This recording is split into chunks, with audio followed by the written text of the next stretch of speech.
મારા વાલા પ્રિયો, ઈશુના નામે હું તમને શુભેચ્છાઓ પાઠવું છું. તમે કેમ છો? સારા છો ને? હું ખૂબ જ ખુશ છું. પરમેશ્વરની દયા તે દરરોજ સવારે નવી હોય છે. હું ખૂબ આનંદમાં છું અને તેથી જ હું તમારી સાથે આનંદપૂર્વક વાત કરી રહ્યો છું. શું તમને સમસ્યા નથી પૂછો તો મારી પાસે સમસ્યાઓ છે. સમસ્યાઓ, સંઘર્ષ, મુશ્કેલીઓ તો આવવાની જ છે. તે બધાની વચ્ચે શું ઈસુ મારી સાથે નથી? જો તે આપણી સાથે હોય તો આપણે ખુશ રહેવું જોઈએ ને? તમારે પણ તેનો અનુભવ મેળવવો જોઈએ. ઠીક છે?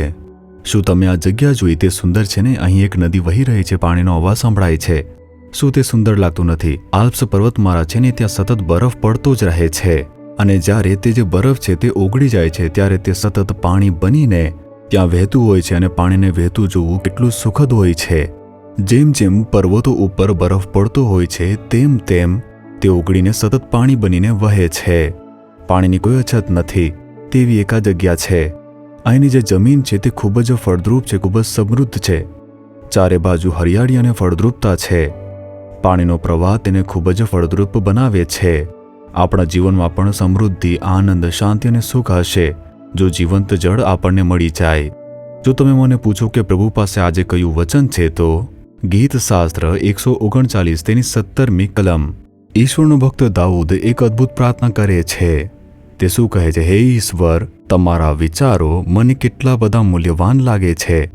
તમારા વિચારો મારા માટે કેટલા મૂલ્યવાન છે. તમને તમારા જીવનમાં માર્ગદર્શનની જરૂર છે. શું કરવું તે સમજ્યા વિના ઠોકર ખાઈ રહ્યા છો. તમે કોઈની પાસેથી માર્ગદર્શન મેળવવાનું વિચારો છો. એવું છે ને? સંબંધીઓ પાસેથી, સહકર્મીઓ પાસેથી, સહપાઠીઓ પાસેથી, પડોશીઓ પાસેથી, શુભેચ્છકો પાસેથી, ઈશ્વરના સેવકો પાસેથી તમે માર્ગદર્શન મેળવવાનું વિચારી રહ્યા છો ને? પ્રભુ પાસે માર્ગદર્શન માંગો. શું તે તમારી નજીક નથી? શું તે તમારી સાથે નથી? શું તમે તેમનું એક નામ જાણો છો? તે સલાહકાર છે. ઈસુનું એક નામ છે માર્ગદર્શન આપનાર. તે જ આપણું માર્ગદર્શન કરે છે. તેથી જો માંગશો તો માર્ગદર્શન મળશે. દાઉદ આવું શા માટે કહે છે જાણો છો? દાઉદ યુદ્ધમાં જતા પહેલા પણ પ્રભુને પૂછપરછ કરતા હતા. તેઓ ઈશ્વરનું માર્ગદર્શન માંગતા હતા. અમુક શહેરમાં જઈ શકે કે નહીં જઈ શકે. પરમેશ્વર દરેક ડગલે તેમનું માર્ગદર્શન કર્યું હતું. આવી રીતે બાઇબલમાં આપણે તે વાંચીએ છીએ. મેં પણ તેની આદત બનાવી છે. મારી પાસે એક પ્રાર્થના ડાયરી છે ને. એક બાજુ હું પ્રાર્થના વિનંતીઓ તેમાં લખું છું. મારે આ બાબત માટે પ્રાર્થના કરવાની છે. મારા માટે, મારા પરિવાર માટે, મારી સેવકાઈ માટે, અન્ય લોકો માટે પ્રાર્થના કરવાની જરૂર છે. તે વિનંતીઓ લખું છું, પ્રાર્થના કરું છું. બીજી બાજુ ઈશ્વરના માર્ગદર્શન, જે પણ ઈશ્વર સલાહ આપે છે તે હું તેમાં લખતો હોઉં છું. પ્રભુ, તમે કહ્યું છે મને માર્ગદર્શન આપશો. શું કરવું, કેવી રીતે કરવું, તે માટે મારે માર્ગદર્શનની જરૂર છે. જ્યારે હું બાબતોને ધ્યાનમાં રાખીને પ્રાર્થના કરું છું ત્યારે તેઓ મને સુંદર રીતે માર્ગદર્શન આપે છે. હું તેના પરિણામો જોઉં છું. મારા અંગત જીવનના કાર્યોમાં, મારા પરિવારના કાર્યોમાં, મારા સેવા કાર્યના કાર્યોમાં, જ્યારે કોઈ નિર્ણય લેવાનો હોય તેમાં. જ્યારે પણ હું તે લખીને પ્રાર્થના કરું છું ત્યારે પ્રભુ માર્ગદર્શન આપે છે. તેમના જે વિચારો છે તે અમૂલ્ય છે. શું તમે તેમને સલાહ આપનાર ઈશ્વર તરીકે અનુભવ્યા છે? માત્ર સાજાપણું, છુટકારો અને આશીર્વાદ માંગવાને બદલે, હે પ્રભુ, મારે શું કરવું અને કેવી રીતે કરવું તે વિશે મને માર્ગદર્શન આપો. હું મારા પરિવારની સમસ્યાનો ઉકેલ શોધી શકતો નથી. કૃપા કરીને મને માર્ગદર્શન આપો. આ સમસ્યા ઉકેલવા માટે મારે શું કરવું જોઈએ? મને માર્ગદર્શન આપો. આમ કહો. જ્યારે પ્રભુ તમને સલાહ આપે છે અને તમે તે મુજબ કરો છો, સમસ્યા હલ થઈ જશે. બધી બાબતો સમૃદ્ધ થશે. હું મારા જીવનના દરેક દિવસે તેનો અનુભવ કરું છું. હું પ્રભુને પૂછું છું કે મારે શું ઉપદેશ આપવો જોઈએ, શું મારે કરવું જોઈએ કે નહીં. તેઓ મને ત્યાં સેવા કાર્ય માટે બોલાવે છે. હું તે વિશે સલાહ માંગુ છું. જો તેઓ હા કહે તો હું જઈશ, ના કહેશે તો હું રોકાઈ જઈશ.